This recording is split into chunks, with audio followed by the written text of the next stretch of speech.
Hi, this is AJ and welcome to step number 4. The fourth essential step for change and leadership. And of course, the fourth free webinar for you. Alright, so you've learned steps 1 through 3, right? What was number 1? Number 1 was to develop your own personal health and energy. It's really the foundation. Without that, hard to do anything else. Step number 2 was to develop your own purpose, your own personal purpose. And this might grow and change over time, but it's something that gives you passion, or several things that give you passion. And that's going to give you a lot of drive and motivation in your life to do anything. Those are the two very, very general ones that are the foundation, the core for everything else.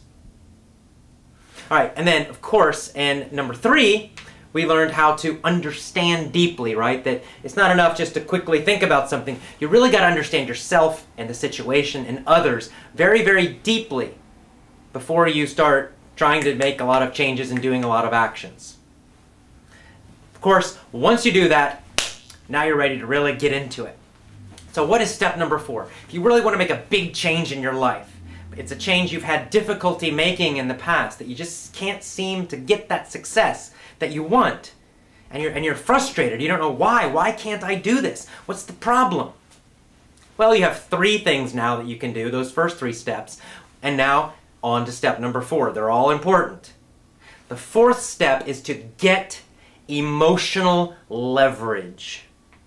Get emotional leverage. If this is a change you're making for yourself, using the common example of wanting to jump your English level higher and improve your English a lot, or anything else, then you got to get emotional leverage on yourself. Leverage, this is sort of the little symbol that we'll use for leverage. And if you're trying to change other people for the better, something that they want, and you're trying to help them, then you also have to help them get emotional leverage. What is leverage? Leverage is, it's kind of a physics term. It just means it's something that multiplies force. It multiplies force.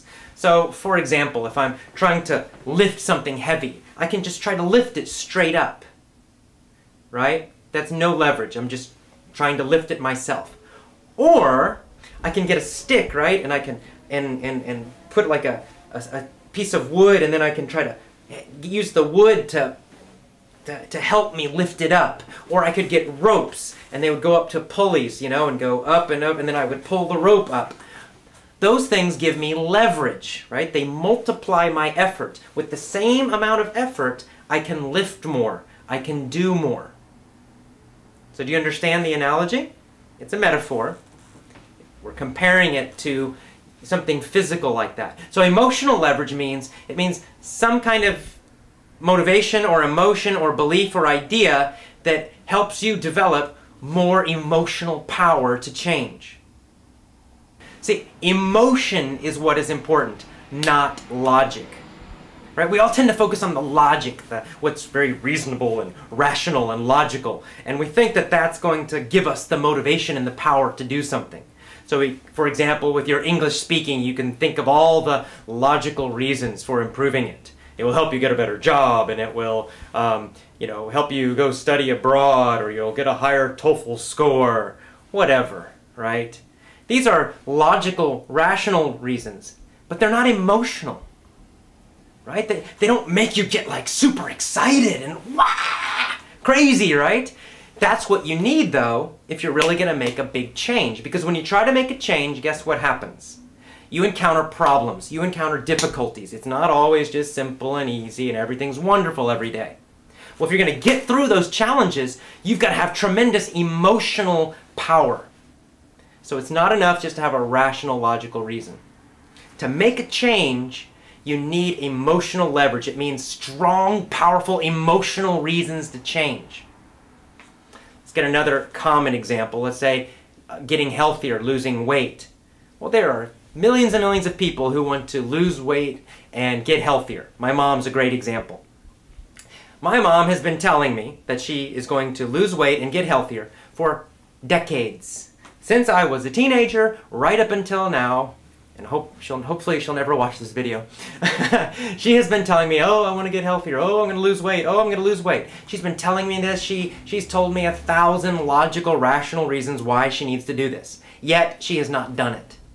Why not? Because she did not get powerful emotional reasons that made her want to change so much that nothing could stop her.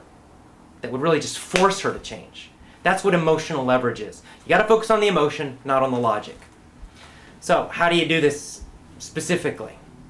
Well, the number one thing, and it's not pleasant, and it kind of goes against the whole idea of positive thinking, is that you have to connect a huge amount of pain, emotional pain, to not changing. And as part of this, you have to, step number 2, stop minimizing. Let me give you an example, and I'll explain what minimizing is.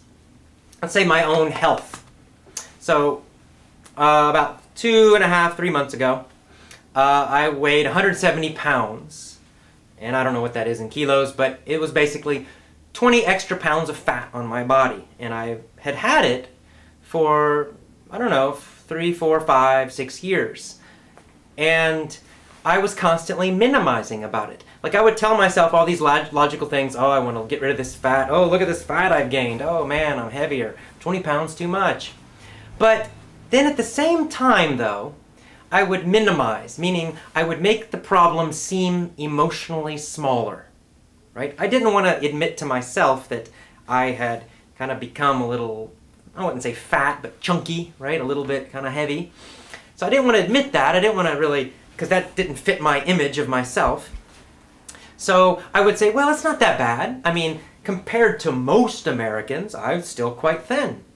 So I would compare myself to people who are quite fat, and then I would feel good about myself because, oh, for me it's only 20 pounds, they're 100 pounds overweight. That's what minimizing is. It's making the problem feel smaller. You might do this with your own English level, for example. You might say, well, yes, I want to speak, super great, fluently, wonderfully, but my speaking's not so bad right now. And then you can compare yourself to people who speak worse than you, and you can kind of feel better about it, and you don't feel so bad, right?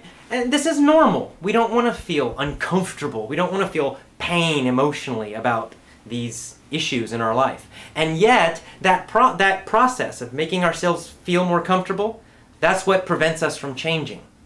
See, as long as I felt comfortable with the extra 20 pounds, never would I lose it. I could tell myself all these great reasons why I should, but I never would. So how did I do it?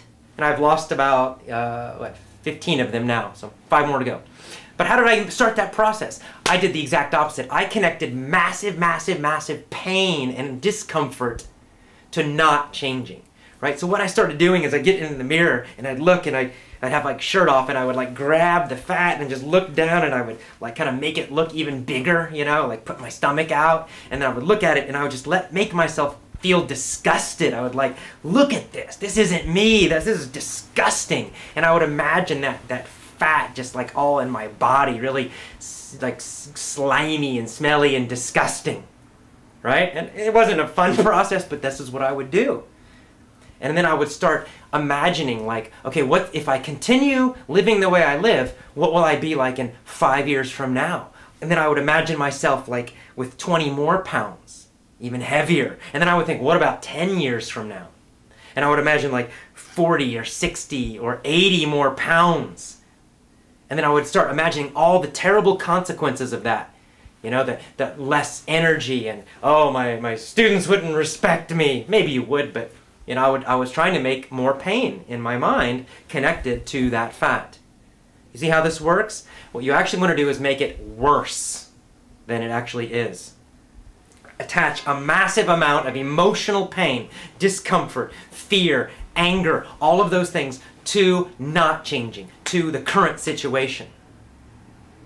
And I know it doesn't sound like very much fun, and it's not, but by doing this, you'll suddenly get a lot of energy to make that change. When I went through this process and I kept doing this, in my mind, I reached a point finally where I'm like, damn it, fuck it, I'm gonna change, right? There's no way I'm not gonna end up like a big, super fat, huge guy in 10 years, and there's no way, that's not me. And I got kind of angry at myself, and I got angry at the situation, and I got a lot of emotion about it, a lot of painful, negative emotion about the fat and about not changing.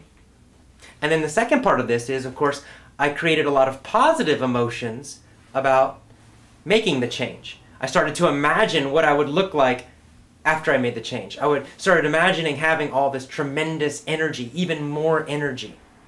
And I imagined myself 10 years from now, 20 years from now, 30 years from now, still looking great, feeling fantastic. I imagined myself living a much longer life because I've done this, like being 80, 90 years old and still full of energy, still teaching English.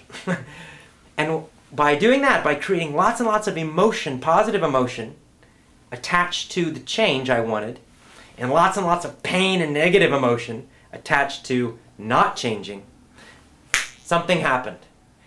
There was a switch. It's like I just put a switch in my mind, just boom, very quickly. Within just like a week, I started walking every day. And I started walking 2 hours, 3 hours, 4 hours a day. I decided to do this big hike in the mountains of Japan for 30 days. Then I decided I'm going to do 12 marathons in 12 months, a marathon every single month. And I just started making all these goals, and I actually was following my plans and doing what I wanted to do. As a result, burned off the fat. See how this works? You got just the logic. I had all the logical reasons, but it didn't make me change. I had to have the strong emotion. One more example, and then I hope you can know how to apply this to your life then. Starting my own business, starting Effortless English and Learn Real English. For years and years and years, I wanted to start my own business. For years and years and years, I was frustrated working for other people. I don't really like taking orders. And I really don't like working for other people. And I complained about it and I bitched about it. Bitching means to complain. So I bitched and bitched and bitched and I complained constantly. Oh, I don't like my job. Oh, they won't let me teach the way I want to. Complaining for years and years and years. Until finally, I started to do this. I got emotional leverage on myself. I finally decided this is enough. And I really started to focus on the pain of working those jobs. And I multiplied it, I exaggerated it, I focused on it, about how miserable I was having bosses who would not let me teach. And I started thinking about how I was hurting my students because I couldn't teach them the way I knew was best, because I had to follow the rules at my job. So every day I would imagine myself, I'm harming these students. And I'm not living my own life, and I got myself really upset every day. And it was not fun to be around at that time, but guess what? It finally gave me the emotion I needed to make the change and to start recording my own lessons and starting my own company. So, those are two strong examples. I hope they kind of show you how the process is. You need to do the same thing. Whatever change it is that you want in your life, you have to attach a lot of negative, painful emotion to not changing. Make it terrible and really think about it constantly, all the time, every day, about, oh, if I don't change, oh, it's going to get worse and worse and be terrible, and oh, and I'll be a horrible person and it'll suck, and oh my God, right? And just make that emotion stronger and stronger and stronger. And at the same time, dream a little bit about your goal and think about how wonderful and amazing it'll be when you do make the change.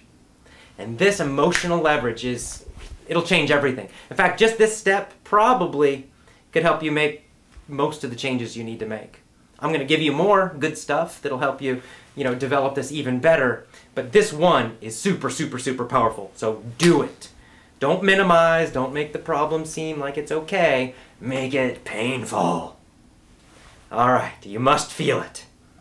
And that is step number 4, webinar number 4. I hope you enjoyed it. Listen to it several times. Listen to the other ones. As you're listening to these, you're also secretly and unconsciously improving your English. So that's our little secret agenda and our little secret mission. But don't think about that. Don't think about the English too much. If you find a new word, learn it, but focus on the ideas and use these ideas, use these steps in your own life. Okay? I will see you again for step number 5.